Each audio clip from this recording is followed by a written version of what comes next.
Welcome back. If you follow AI, it can feel like you're trying to drink from a fire hose. I mean, new models, new apps, new updates, they drop pretty much every single day. So today, we're going to build a kind of mental framework to help you navigate this maze and actually make sense of it all. And when I say fast, I mean fast. Just to give you a taste, we're going to look at 3 huge announcements that all happened within just a few days of each other. It's really the perfect snapshot of the kind of chaos and creativity that's happening right now. So first up, OpenAI announced they're making their big model, GPT-5, a little warmer and friendlier. Now what's really cool is how they did it. They didn't have to retrain this entire massive model from scratch. Nope. Instead, they probably used something called lightweight fine-tuning to make these small, targeted tweaks that change the model's personality. Adding little phrases like, "good question," without it costing a fortune. Then, in the same week, you have Google DeepMind going in the complete opposite direction. They released Gemma 3, a model that's tiny, but oh man is it mighty. See, this one isn't trying to be an all-knowing oracle. It's a small, super efficient model that's built for very specific, high-volume jobs. And the benefits are huge. It's incredibly fast, it's cheap to run, and you can specialize it for things like checking sentiment or routing customer support tickets. And for our third example, something a little more fun. 11 Labs, you probably know them for their voice AI, dropped this jingle maker. You literally paste a website URL and boom, it makes a song about it. This is such a great illustration of a concept called system orchestration, because to you, the user, it's just one simple button. But behind the scenes, there's a whole assembly line of specialized AI models working together. One model summarizes the website, another one writes the lyrics, and a third one generates the actual music.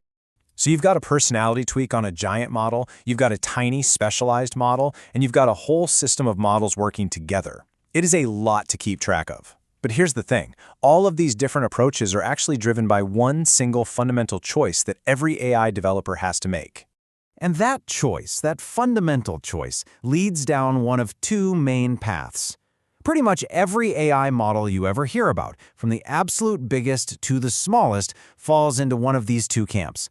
Either it's open source or it's closed source, which is also called proprietary. Okay, so let's break this down. With proprietary or closed source models, the inner workings, the part we call the model weights, which is basically the AI's brain, all of its learned knowledge, that's kept totally secret. You can only use it through an API, which is kind of like ordering from a restaurant menu. It's super easy, but you're not allowed in the kitchen. On the other hand, open source models publish those weights for everyone. Anyone can download them, you can tweak them, you can run them yourself. This gives you way more flexibility, but yeah, it takes a bit more technical know-how. So we've got these 2 big ideas, these 2 philosophies, but how does a developer actually plug into this power to build something? Well, the way you get access to the model is completely different depending on which path you go down. For those proprietary models, it's all about the API. The best way to think about it is like a vending machine. Your application sends a request over the internet to the company's server, like, hey, what's the capital of France? And the API just sends the answer right back, Paris. It's simple, it's ready to go, and you don't have to worry about any of the hardware. Now, open source, that's a whole different ballgame. You aren't just sending a request to somebody else's computer. You can actually download the model itself, the files, the weights, the whole shebang. You get to bring it into your own workshop, which gives you an incredible amount of power and control. And that, of course, leads to the next big question. Okay, so if you download an AI model, where do you put it? It's not like a regular app. It needs a special place to live and run. So let's look at the options. The first option, and one that's getting really popular, is using what's called a managed hosting provider. Think of companies like Replicate and Fireworks AI. They basically give you the best of both worlds. They take care of hosting all these amazing open source models, they handle all the complicated server stuff, and they just give you a simple API to use. So you get the flexibility of open source with the convenience of a closed model. It's a pretty sweet deal. Or you can run it right there on your own machine.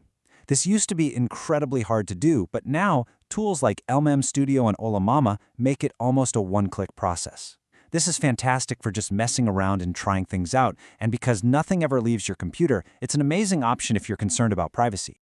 So let's just quickly look at the trade-offs here. At the very top, you've got buying your own physical servers. That gives you total control, but it is massively expensive and super complex. Then, way down at the other end, running it on your own laptop is by far the cheapest and easiest way to start, but, you're limited by your computer's power. And right there in the middle, you have managed hosting and virtual GPUs, which give you a nice balance of cost, complexity, and control. The key takeaway is there's a solution for pretty much any budget and any skill level. Okay, so we have open models, we have closed models, and a whole bunch of ways to run them. With this absolute explosion of options, a new problem pops up. How on earth do you know which one is actually the best for what you need? Well, that's where scoring and measurement come into play. Believe it or not, the AI world has leaderboards, just like you'd see in sports or for your favorite video game. This chart, for instance, shows the top-performing models on a specific test for advanced reasoning. It's this constant, ferocious battle for that #1 spot. And trust me, these rankings are a huge deal for the companies building these things. These leaderboards are all powered by things called benchmarks. And really, the best way to think of a benchmark is like a standardized exam, like the SATs or a final exam in school. It's a fixed set of questions and tasks that every single model is tested against. It's what gives us a fair apples-to-apples comparison of what they can do. And it's not just one big exam. There are hundreds of different benchmarks, and each one is designed to test a very specific skill. Some test for broad, general knowledge, kind of like an encyclopedia. Others focus purely on the ability to write clean code, or solve complex math problems, or, and this one's super important, how good it is at being factual and telling the truth.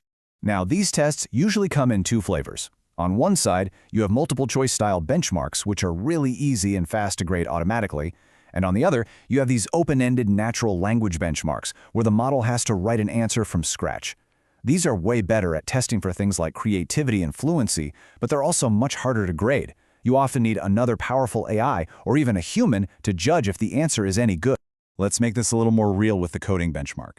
Here's how it works. First, the model gets a prompt, just a simple programming task. Second, it generates the code to solve it. Third, and this is the most important part, that code is automatically run against a whole bunch of hidden tests to see if it actually works. And finally, the model gets a score based on how many of those tests its code passed. It's a very objective way to see if it can code. But, and this is a really crucial point, here's the catch. A model could write the absolute messiest, most inefficient code you've ever seen, but if it passes the tests, it gets a perfect score.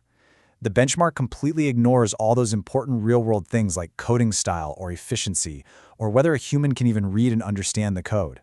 It measures if the code is correct, but not necessarily if it's good. And that really brings us to the main takeaway here. Navigating this crazy, fast-moving world of AI really just comes down to understanding these fundamentals. The two big paths of open and closed, the different ways you can host and use them, and the standardized tests we use to measure them. And, just as importantly, the limitations of those tests. So, I'll leave you with this final thought.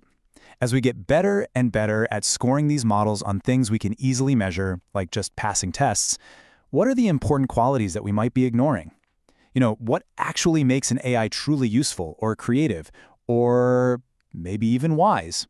That's a question the leaderboards can't answer for us, at least not yet. Thanks for watching.